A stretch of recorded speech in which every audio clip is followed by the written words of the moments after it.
Now, a slightly offbeat conversation this week from our economics correspondent, Paul Solman. It's about a new culinary history and kind of biography that ties to class and socioeconomics. Let's have Paul connect the dots, part of our weekly series, Making Sense. So you see everything through the lens of food. Absolutely.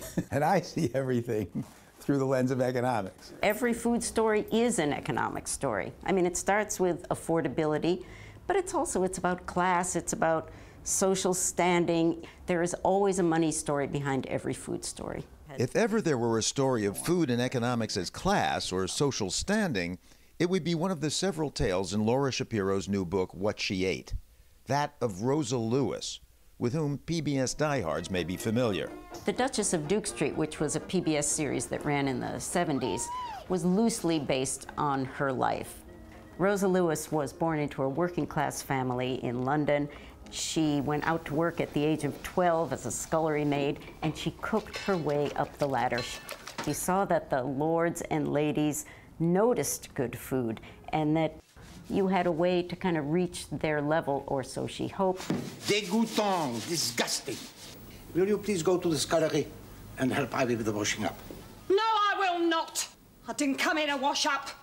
She managed to learn French cooking in the high style, the Escoffier style, which was what was going on in the kind of Downton Abbey type households of the time. And she became one of the best known caterers in London of that era, late Victorian, early Edwardian era.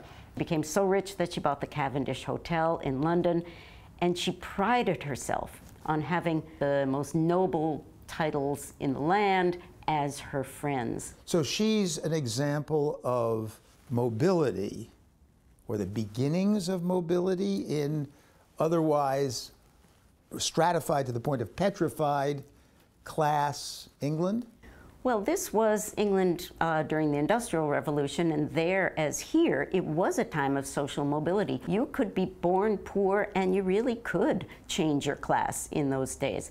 Rosa was flying high in her new class identity with the rich, with this beautiful food, right up until World War I.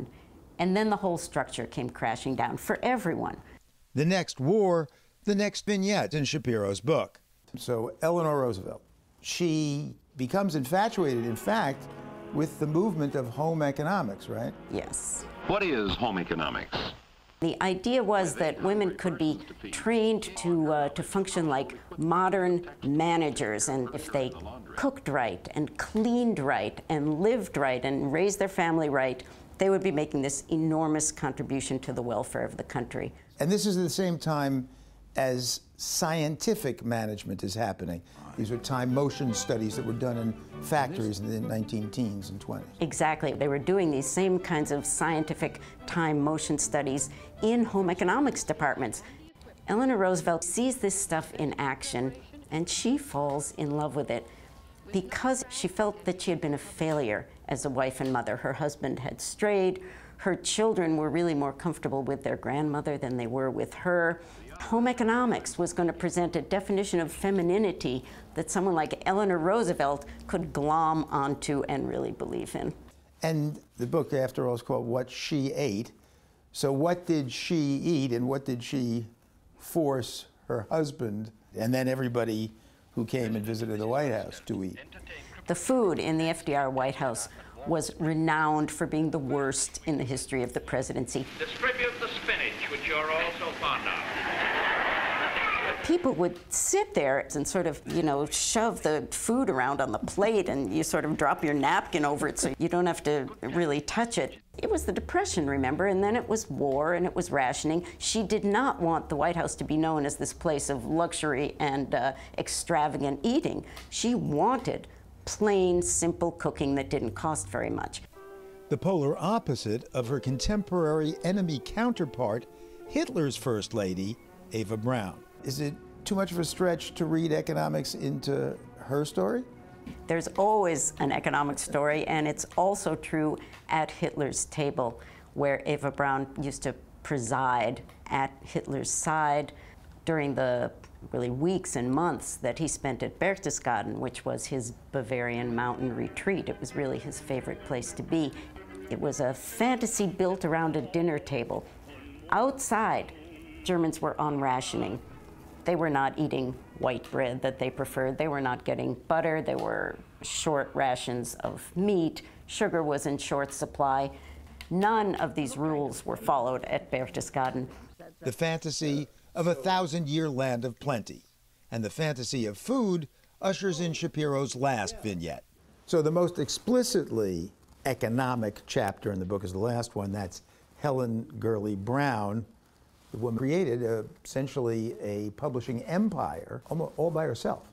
She said, I always knew that I wanted to marry money. And in fact, she did. But she ended up becoming money.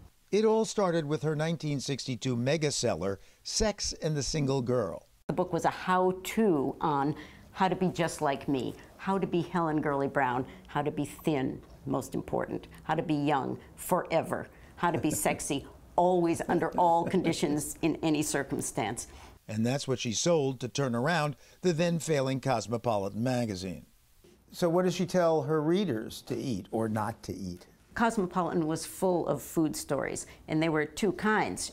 Here's a classy little buffet dinner you can make for your friends, and it would be a bunch of recipes not that different from what you'd find in any other magazine. Then there would be dieting stories, each more crazed than the last, and all of them packed with diet pills and chemical sweeteners. She once said, I think maybe you have to have a little touch of anorexia to be really beautiful.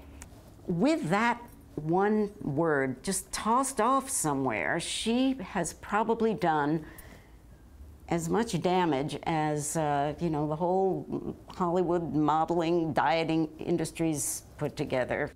To Laura Shapiro, food tells these women's stories.